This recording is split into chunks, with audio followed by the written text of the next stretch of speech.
Hello ladies and gentlemen, my name is VirtualNunchucks. Welcome to the channel. I'm glad you're here. If you're new around here, what we do is talk about games, whether it's news updates, opinion pieces, reviews from time to time, as well as gameplay. And also, we talk about disabled gamers, because I am one, and we talk about control mods, charities, things like that to assist gamers from time to time as well.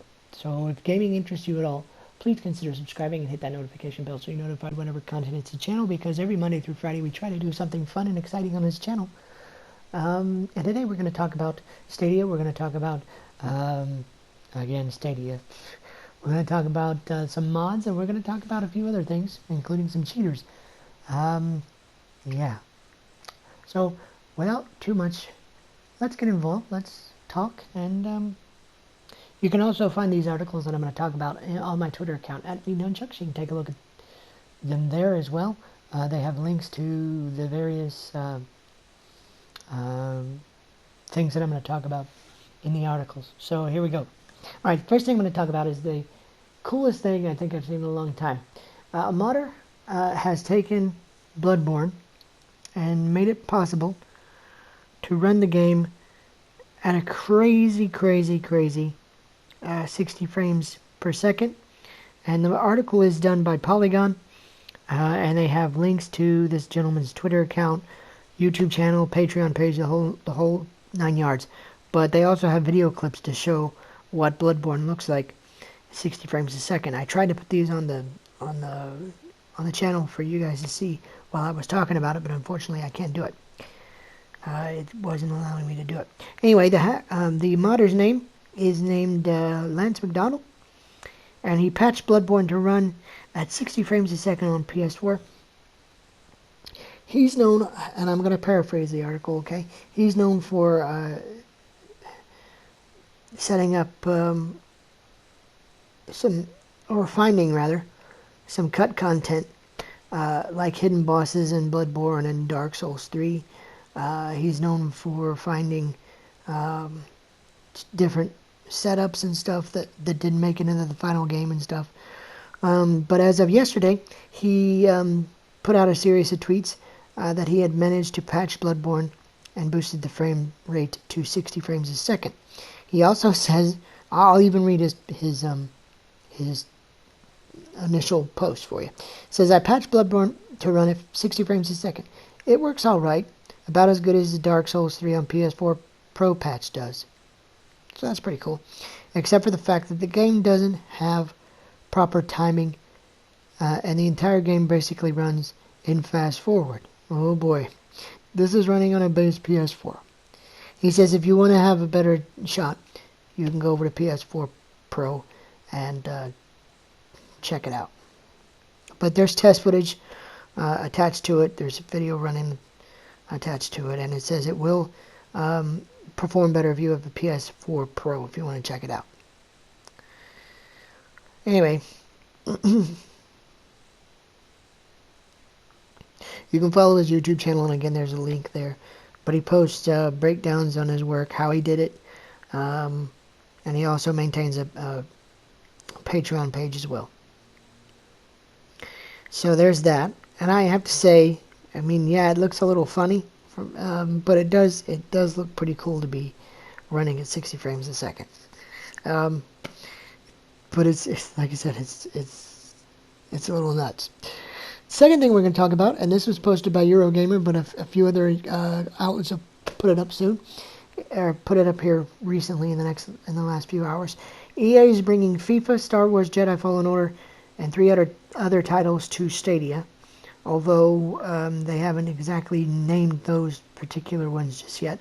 FIFA, Madden, and Jedi Fallen Order, as well as Octopath Traveler and PUBG are all headed to Stadia. So if you are still playing Stadia, although I don't know why, because again, Stadia is not exactly running great, but if they can get it running great, then that's pretty cool. Apparently, by the end of the year, Jedi Fallen Order will be there. They're planning on having Madden and FIFA there by winter, they said, so around the holidays maybe. But Jedi Fallen Order is still around before the end of the year, so we're probably thinking they'll probably push that window as far as they can. I wouldn't expect it until after January 1st, personally. Also, not only is EA doing it, but Google also says that 13 titles are coming over the next few months, including PlayerUnknown's Battlegrounds or PUBG, which I'm not so sure how that's going to run on Stadia, but they're going to bring Octopath Traveler from Square Enix. It'll be heading to Stadia on April 28th. PUBG has no official announcement as of when they're going to hit that yet. Zombie Army 4 Dead War launches on May 1st and will be free to Stadia Pro subscribers. And Ember enters early access on May 21st. And it comes to Steam on the same day. So if it's not working on Stadia for you, or if you're more comfortable with Steam, go for Steam. Also, the indie game Rock of Ages 3 is due sometime in June on Stadia. And yeah, that's pretty much it. But again, guys, you guys know how, if you've been following this channel at all, you know how I feel about Stadia. I even put a big video on it with my opinion about it before it came out, and so far my opinion's been proven correct. It's just a big mess. It's a shame. First of all, their pricing model is backwards. They should be like the Netflix of gaming. Let us pay one flat rate and give us access to the games if you're going to stream games. Because right now you pay for a membership and then you pay for the games themselves, and you don't really own them. I hate to break it to you, but you don't own them. Something I posted on my Twitter account 4 days ago for you guys. If you're a Nintendo Switch owner, don't forget 160,000 Nintendo accounts have been accessed by a hacking attempt. If you try to log on to Nintendo's network or Nintendo's eStore, it's not going to let you. They recommend that you reset your passwords if at all possible. Plus, if you're affected, they're going to be sending you an email. Let me get into the article, just verify that real quick.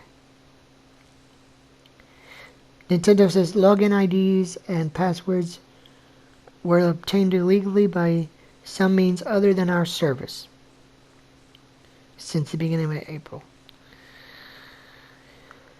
So this is what the hackers have access to. Nicknames, date of birth, country, and email addresses may have been accessed during the breach. Some accounts have experienced fraudulent purchases. Nintendo is now recommending that all users enable two-factor authentication.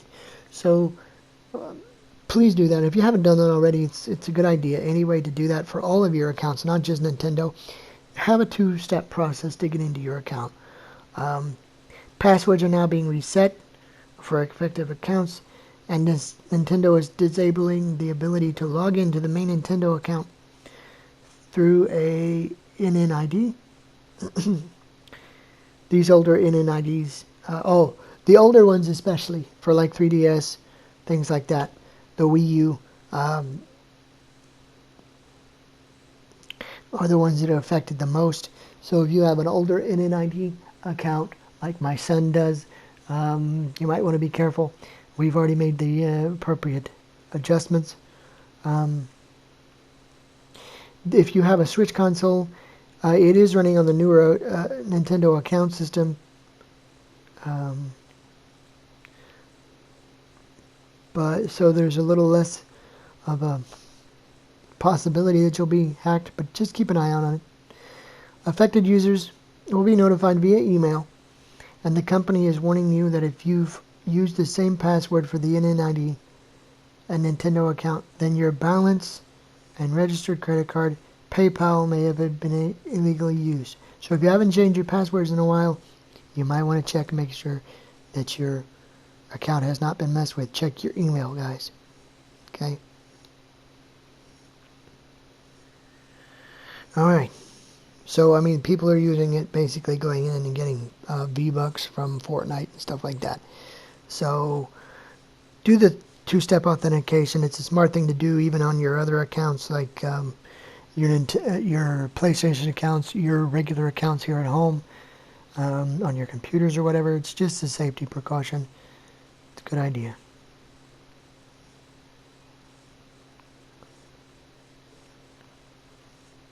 But one other piece of news before we go, and I apologize, my allergies have been kicking my butt, and I just don't feel good here in the last couple of days. That's why my voice sounds funny. But you may ask why I have been playing the same Call of Duty footage over and over again when I talk about news and things like that, and it's partly because of cheaters.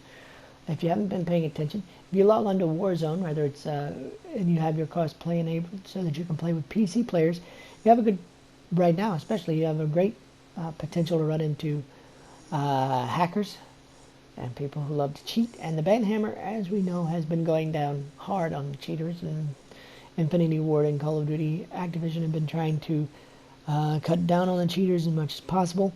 But every time that I get online, at least here in the last couple of weeks, I have run into cheaters to the point where I am done playing Call of Duty for a little bit until they can maybe patch whatever happens to be going on with that. The other option is to obviously disable crossplay, but I hate to do that because that's how my son and I play. Is he plays on PC and I play on console, and that's how we play together. But anyway, that's a big thing. And on top of that, I've kind of accomplished what I wanted to do this year in Call of Duty. I've gotten 2 sniper rifles gold, as you can see here. My AX-50, my HDR is another one. And I've gotten a few gold camos on my shotgun, a couple of shotguns, and things like that. So I've pretty much done everything I set out to do this year. Now, that doesn't mean I'm not going to play it or keep you guys updated on anything going on. But as far as grinding it out, I'm done. It's not that I don't like the game. I actually like the game quite a bit. But I just can't... I just can't spend as much time with it as I would. But I will tell you that the newest update for Call of Duty Modern Warfare, it comes in 2 pieces. Just like when we were doing the multiplayer update a while back. You have to download both pieces, and then it will install, and then your big, huge update with the new weapons, etc., that they're offering will be put in on the game for you. So keep an eye out for that. When things change over, I will let you guys know. I'm going to keep you guys in the loop for your Call of Duty news, just like always. But as far as my personal playtime is going to be just me every once in a while logging on just to have a little bit of fun, to let off some steam or whatever. Because, unfortunately, it's just a big mess right now. So that's the way that's going to work. Hope you guys don't mind that I took a week off. I hope that it's not a big deal for you guys. But we've got my wife's office set up now. She's actually working and I'm able to record. So we'll get back to Monday through Friday. We'll get through today, obviously, and then do Thursday, Friday, and then back on Monday we'll hit it hard and do Monday through Friday as always. We're going to post some gameplay. We're going to post a couple of new reviews here soon. Next couple of weeks I'll have a review for you guys of Maneater. That's the plan. I'm going to get it. I'm going to play it live for you guys, and we're going to have a little bit of fun. And then I'm going to give you guys my review of the game as well. So, and then we're going to be looking forward to Last of Us. Oh, yeah, that reminds me. There's a new Last of Us Part 2 update. And I didn't plan on putting this one out there, but I'll do it anyway for you guys. I think it's June.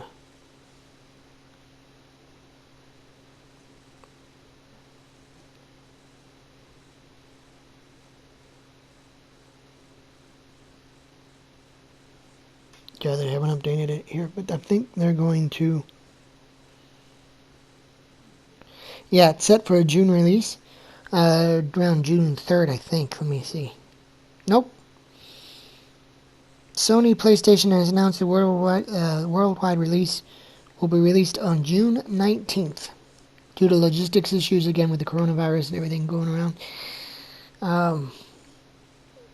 They had to get everything squared away. So June 19th will be Last of Us Part 2. And then they've moved Ghost of Tsushima back to July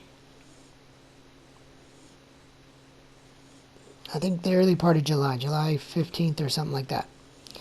I'll verify that and then put it in another news update or something sometime soon. But please stay off the internet, because unfortunately there's been different leaks and stuff. If you don't want it spoiled for yourself, stay away from anything to do with Last of Us 2 on the internet at all. Unless you want it spoiled for yourself, and then, I don't know why you'd buy the game after that. But stay away from it. I'm trying to stay away from it. I'd like to know what's going to happen as spoiler-free as possible. I hate when people do that and ruin a game for you. I really do. Anyway, guys, hope you guys have a great day. Hope you will like the video. Hope you will subscribe and leave me a comment down below. Let me know what you guys want to see on the channel next. I do have that review planned for the end of May for Maneater, but with everything going on with the coronavirus, I'm not so sure what I'm going to do after that, other than maybe review Ghost of Tsushima for you guys in July. So let me know in the comment section what you think I should review next, and what we should maybe shoot for. I was hoping to do the Avengers Endgame or not, the Avengers game coming out in September. That was my hope too. So just let me know what you guys think in the comment section below. I will pay attention to the comments and I will respond to you guys. Don't forget to subscribe. Of course, hit that notification bell. You can follow me on Facebook.com/VirtualNunchucks, over on Twitter, where I am most of the time, @VNunchucks, and of course, here on YouTube, as well as Twitch.tv/VirtualNunchucks.